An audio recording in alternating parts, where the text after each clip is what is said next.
Happy birthday, dear Sam. Happy birthday to you. Hey everyone, this is Lipika and welcome to my channel. তো আজকে হচ্ছে 29th of March. প্রচন্ড pressure year ending এর। বাড়ির প্রায় একটু আগে এলাম, এখন 8:30 মতো বাজে। তো যাই হোক, যতই ইয়ার এন্ডিং এ প্রেশার থাকুক, যতই লাইফে যাই হয়ে যাক না কেন, প্রচুর কাজের চাপ, এইগুলো তো মানে part of the life. But নিজের লাইফটাকে এত কিছুর মধ্যে ঢুকিয়ে দিলে চলবে না, নিজের লাইফটা এনজয় করতে হবে। সে ইয়ার এন্ডিং থাকুক আর যাই থাকুক না কেন। তো নিজের লাইফ নিজের মতো করে এনজয় করতে হবে, নিজেকে খুঁজে নিতে হবে যে তুমি কোনটাতে বেশি স্যাটিসফাইড। এরকম আমি খালি খেতে যত যাই আমার ফ্রাস্ট্রেশন এসে যাক না কেন, খাবার মুখের সামনে যখন কেউ খাবার দিয়ে দেয়, আমার কারোর ওপর কোনো রাগ ফ্রাস্ট্রেশন সব নিমিশে চলে যায়। আর আমি মানে খাবার পেলে ওটা হচ্ছে আমার আলটিমেট রিফ্রেশমেন্ট।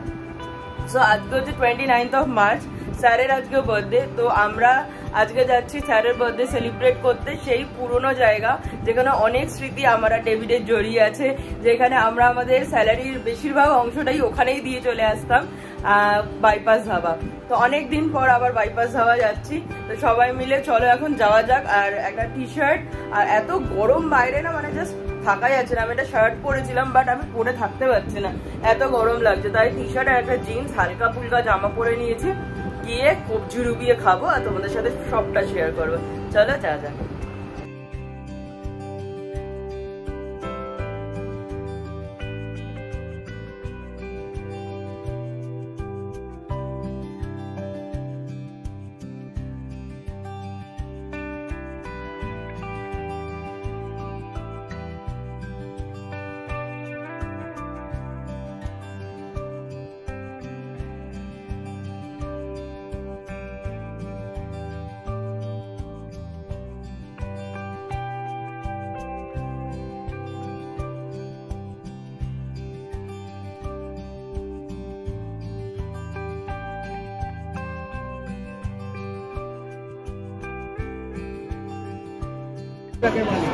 আর এই যে বার্থডে বয় সামনে আমরা একটা অর্কিড রেখেছি।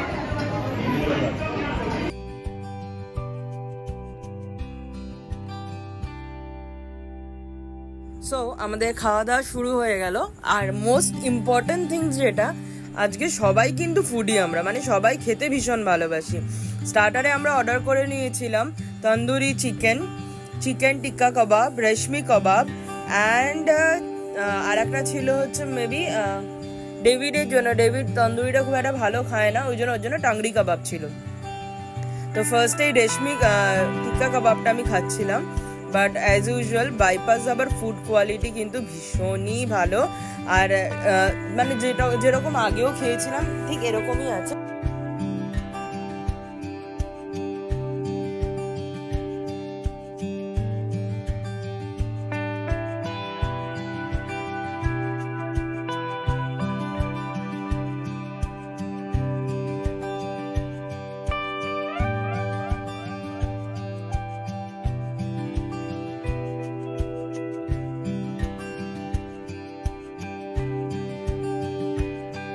পরে আমরা নিয়ে নিয়েছিলাম chicken steam momo. As usual আমরা মোমোটা পাইনি, 3 প্লেট অর্ডার করেছিলাম বাট অ্যাভেলেবেল 1 প্লেটই ছিল। রীতিমতো কারাকারি হওয়ার মতো, কারণ মোমোটা বাইপাস আবার ঠিক আগের মতনই স্বর্গীয় খেতে। মানে একদম মানে ভেতরের যে স্টাফিংটা হয় একদম আলটিমেট টেস্টি হয়, একটা জুসি আর তেমনি সুন্দর খেতে হয় এই স্যুপটা।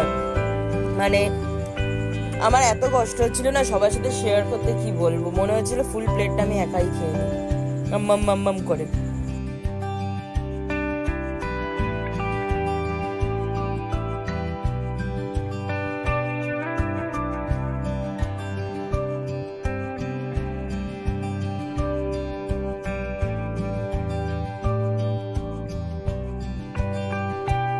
নেক্সট মেন কোর্সের পালা। তো আমাদের বাড়িতে আবার 2জন সদস্য আছে যারা আবার বিরিয়ানি খাওয়ার আগে নান না খেলে আবার বিরিয়ানিটা তাদের হজম হয় না। 2জন না, রাদার 3জন। এক হচ্ছে মাম, বাপি আর শান। তো ওদের জন্য আমাদেরকে নান নিতেই হয়েছে। তো ভাবলাম তাহলে খালি ওরা খাবে, আমরা কি দেখবো, আমরাও খেয়ে নিই, ওদের দৌলতে আমরাও খেয়ে নিলাম। তো সাথে ছিল বাটার নান আর হচ্ছে চিকেন টিক্কা লাবাবদার, যেটা খেতে বেশ ভালো ছিল, বেশ খাট্টা মিঠা লাবাবদারের টেস্ট যেরকম হয়।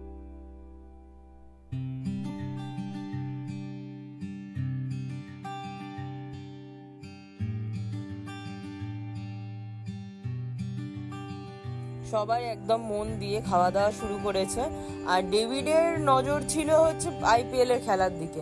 নারিন এমন 6 আর 4 মারছিল, মানে কেউ মানে ও আর শান বেসিক্যালি খাবার দাবারে কনসেন্ট্রেটই করতে পারছিল না, ওদের ঘাটটা খালি ডান দিকেই ঘুরেছিল।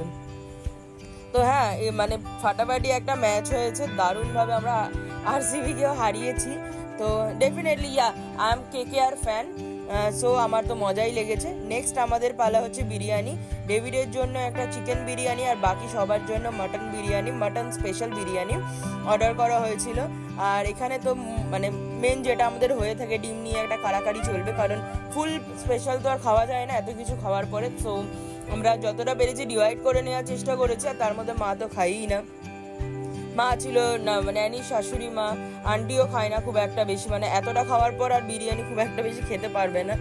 সো এই হচ্ছে ব্যাপার। আর তার মধ্যে আমাদের আবার দুজন ব্যক্তি আছে, ন্যানি আর বাপি, এরা আবার ডিম যদি ঘুমিয়েও পড়ে, যদি ডিমের গন্ধ পায় ওরা আবার ঘুম থেকে জেগে যায়, কোনো ব্যাপার না, ঘুম থেকে উঠে ওরা ডিম খেয়ে আবার ওই মুখে শুয়ে পড়তে পারে, ওদের কোনো সমস্যা হয় না এটাতে।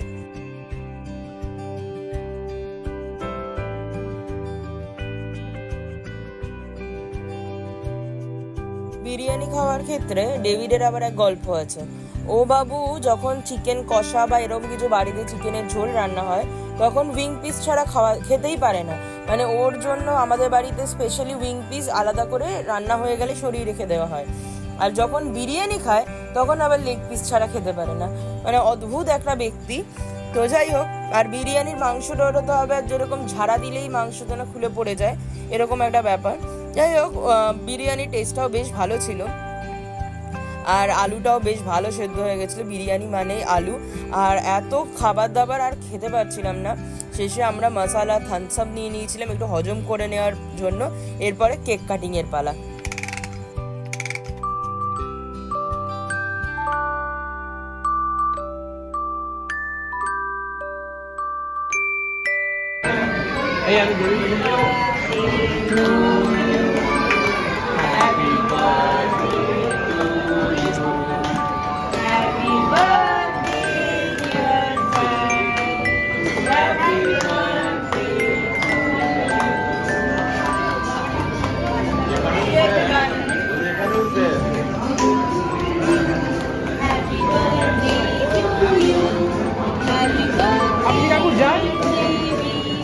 अरे जानता नहीं तो नारा लिपिका जानता है।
যাই হোক, খাওয়া দাওয়ার পর্ব শেষ, এবার সবার নিজেদের বাড়ি যাওয়ার পালা।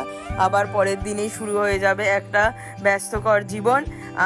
খুব সুন্দর একটা সন্ধে কাটালাম, খুব সুন্দর খাবার দাবারের সাথে, একদম মনটা একদম ভালো হয়ে চনমনে হয়ে গেল। Once again happy birthday to sir. স্যারের পুরো জীবন খুব ভালো কাটুক, আনন্দে কাটুক, সুস্থ জীবন কামনা করি ডেফিনেটলি। আর স্যারের সব স্বপ্ন পূরণ হোক। তো যেন বছর বছর এইভাবেই খাওয়া দাওয়া করতে পারি, ব্যাস এটাই ভগবানের কাছে চাইবো। তো দেখা হচ্ছে খুব শিগগিরই আরও একটা নতুন ব্লগের সাথে। আজকের ব্লগটা এখানেই এন্ড করলাম। তোমাদের কেমন লাগলো ডেফিনেটলি আমাকে কমেন্ট করে জানিও। ভালো লাগলে লাইক করো, ফ্যামিলি ফ্রেন্ডসদের সাথে ডেফিনেটলি শেয়ার করো। দেখা হচ্ছে খুব শিগগিরই আরও একটা নতুন ব্লগের সাথে। সবাই খুব ভালো থেকো, সুস্থ থেকো, আর সকলকে অনেক অনেক ভালো রেখো।